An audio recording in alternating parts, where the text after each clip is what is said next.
자, 우리 친구들 지난 시간에 나무들의 목욕과 오우가 두 개의 작품을 살펴봤습니다. 자, 이 두 개의 작품에서는 여러분들 처음으로 이제 중학교에 와서 문학 작품을 배웠는데 두 편의 시를 통해서 비유와 상징에 대해서 살펴봤어요.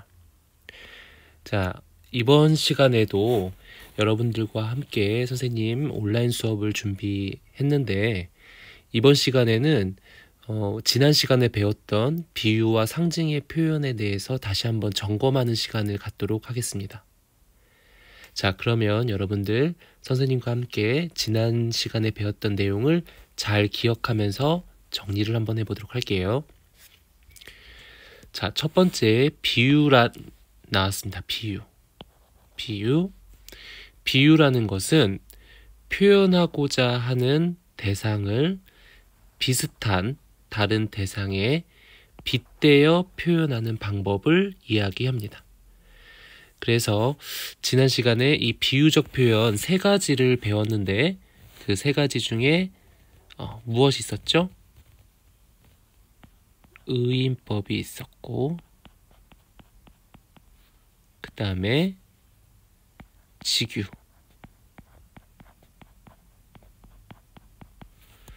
또 은유가 있었습니다. 비유적 표현은 이 밖에 더 있지만 우리가 지금 중학교 1학년 수준에서 나오는 성취 기준에는 이 세 가지가 있어서 이 세 가지만 살펴보도록 하겠습니다. 자, 여러분들 이 직유법, 은유법, 의인법 같이 한번 살펴볼 건데, 자, 여러분들 직유법은 뭐뭐 같이, 뭐뭐처럼, 뭐뭐 듯이 어떤 대상을 다른 대상에게 표현을 할 때 직접적으로 빗대어서 표현하는 게 바로 직유법입니다. 직접적으로 빗대어서 표현하는 것. 그냥 해, 둥근 해이지만 어떻게? 귤처럼 혹은 귤같이 둥근 해. 입술이 붉은데 그냥 붉은 입술이지만 앵두처럼 붉은 입술. 자, 이렇게 표현함으로 인해서 표현하고자 하는 것이 더욱더 잘 이해가 되고 또 내용 자체가 굉장히 풍성해지는 효과를 주게 됩니다. 자, 은유라는 표현은 A는 B다와 같은 형식으로 두 개의 대상을 동일한 것처럼 표현하는 건데 제일 많이 나와 있는 예가 바로 내 마음은 호수요라고 하는 부분이죠. 그래서 내 마음이라는 것, A는 B 이렇게 표현이 됩니다. 자, 봄은 고양이로다 라는 시가 있는데, 자, 봄은 고양이로다. A는 B다 이렇게 표현할 수 있습니다.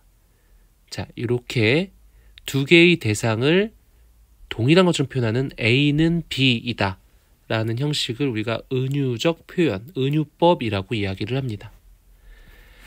자, 사람이 아닌 것을 사람처럼 표현하는 방법. 예를 들어서 빨래들이 춤을 춘다. 나비는 울며 울며 돌아섭니다. 자, 빨래들이 어떻게 춤을 출 수 있어요. 그렇죠? 사람처럼 표현하는 방법이죠. 나비가 운대요. 그리고선 또 돌아선대요. 자, 나비가 사람처럼 이렇게 표현했죠. 자, 나비는 울며 울며 돌아섭니다. 자, 그러면 우리 나무들의 목욕에서는 어떠한 부분이 직유법, 은유법, 의인법으로 쓰였는지 한번 살펴볼까요? 자, 나무들의 목욕에서 직유법은 어떤 부분에 들어갔습니까? 잘 한번 기억해 보세요. 어떤 부분에 들어갔을까? 온산이 공중 목욕탕처럼 이라는 부분에서 들어갔죠. 온산이 빨갛고 노랗게 이렇게 비누 거품을 이뤄내는 모습을 꽃이 핀 것을 비누 거품이라고 표현을 했고 그것을 공중 목욕탕처럼 이라고 표현을 했습니다. 자, 은유법은 어떤 부분에서 들어갔죠? 진달래는 분홍 거품이, 조팝나무는 하얀 거품이, 영산홍은 빨간 거품이, A는 B다 이렇게 표현을 했죠. 자, 이 부분이 바로 은유법이 되겠고, 자, 의인법은 어떤 부분에서 맞습니다. 샤워를 하고 있어요. 누가? 나무들이 샤워를 한다라고 표현을 했죠. 자, 여기까지 여러분들 비유적 표현에 대해 살펴봤습니다. 자, 그러면 이 비유적 표현은 어떠한 효과를 줄 것인가? 자, 이 부분 선생님 굉장히 중요한 부분일 것 같아요. 자, 비유적 표현이 주는 효과는 무엇일까? 자, 뭐니 해도 표현하고자 하는 대상을 어떻게 하고 있어요? 생생하게 표현을 한다. 그 다음에 재미있고 참신하게 표현을 한다. 따라서 독자에게 흥미를 주고, 자, 선생님 중요한 건 바로 이 부분입니다. 주제를 효과적으로 전달할 수 있다라는 부분이죠.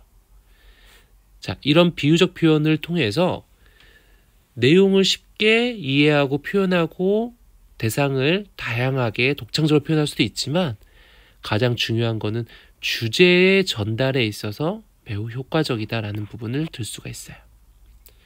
그 다음에 전달하고자 하는 바를 인상 깊게 표현할 수 있다라고 보면 되겠습니다. 그래서 여러분 우리가 나무들의 목욕에서 봤던 비유적 표현을 살펴봤고 정리를 해봤습니다. 자, 그러면 나무들의 목욕에 쓰인 이 비유, 선생님이 아까 했던 부분 다시 한번 정리를 했는데, 자, 이 부분은 무슨 부분이 들어갔을까? 진달래는 분홍 거품이, 조팝나무는 하얀 거품이, A는 B, 이렇게 했죠? 자, 은유적 표현이 이 부분에 있어서 들어갔네요.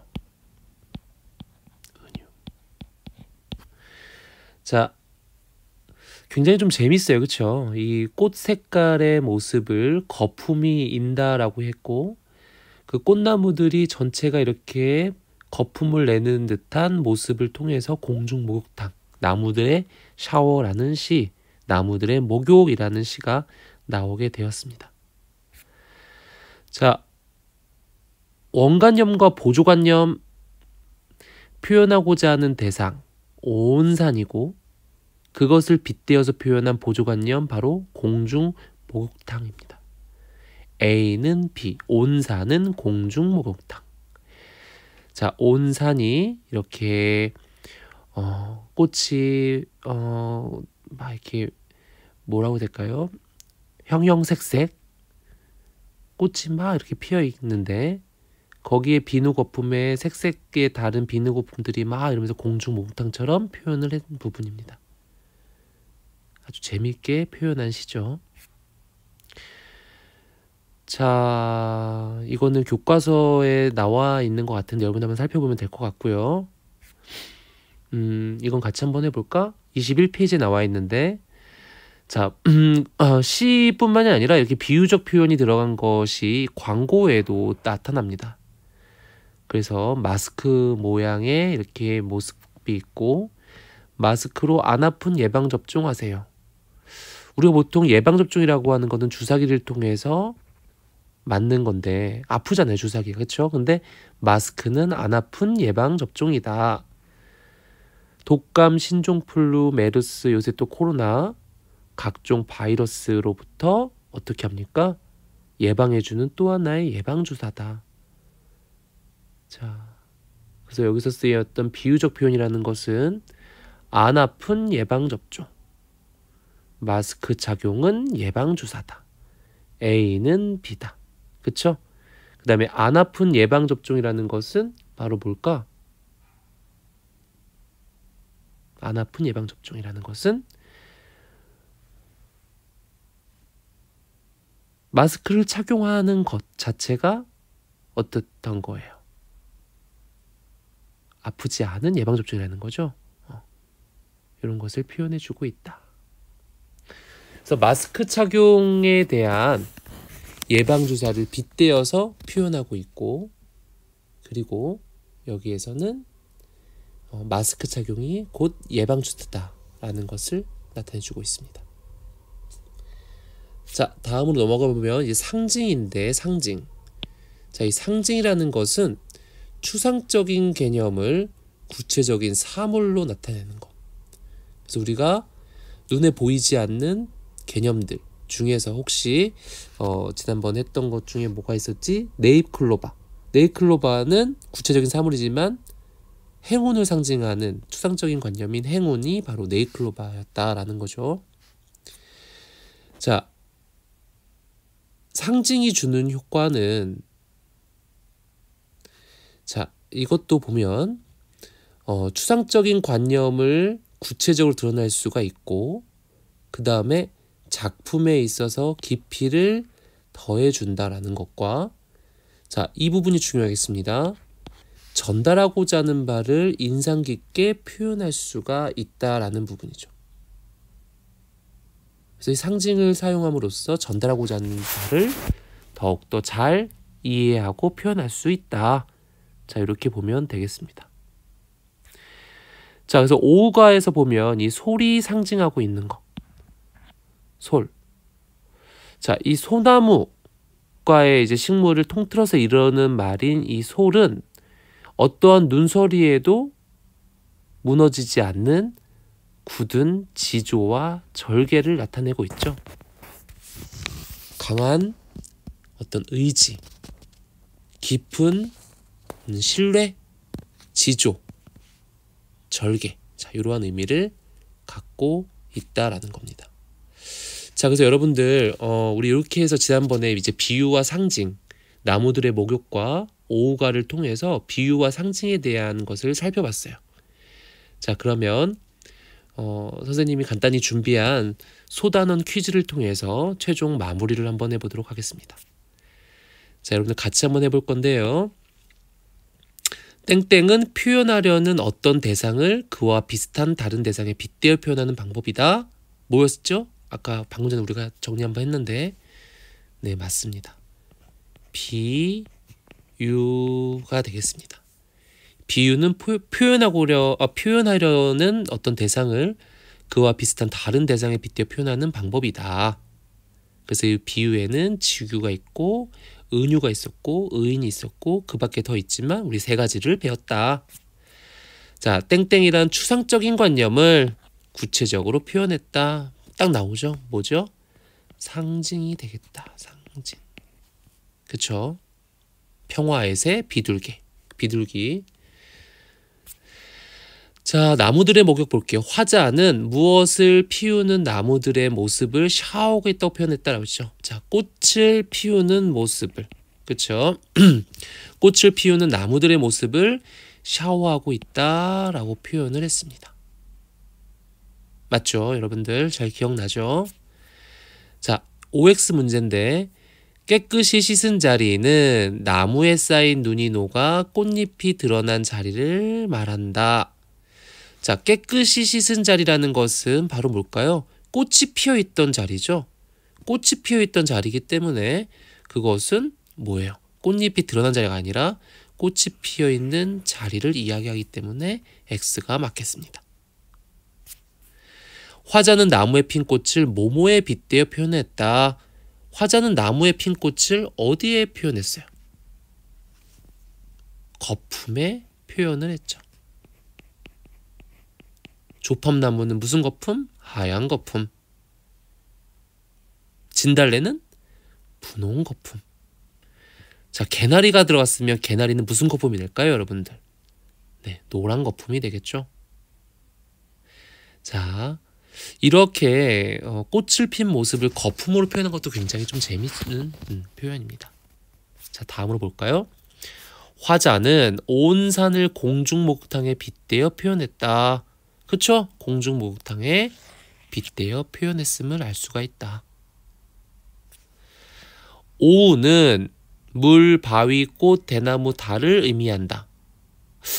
오, 5가지의 친구였는데 뭔가 비슷한 것 같지만 함정이 있는 것 같아요.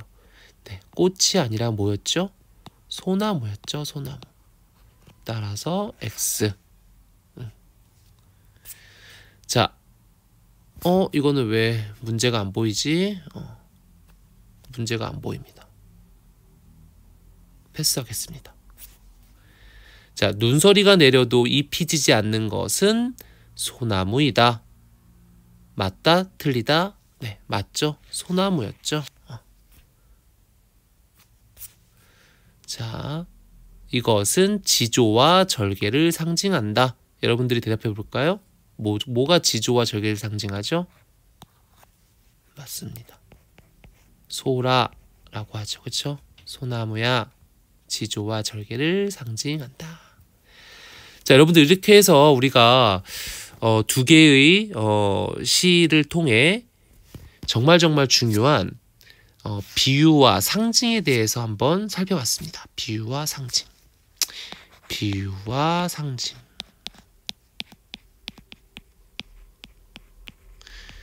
여러분들 이 비유와 상징은 지금으로부터 시작해서 이제 여러분들 내년 또 3학년이 되고 고등학교에 가서도 항상 나오는 개념이에요.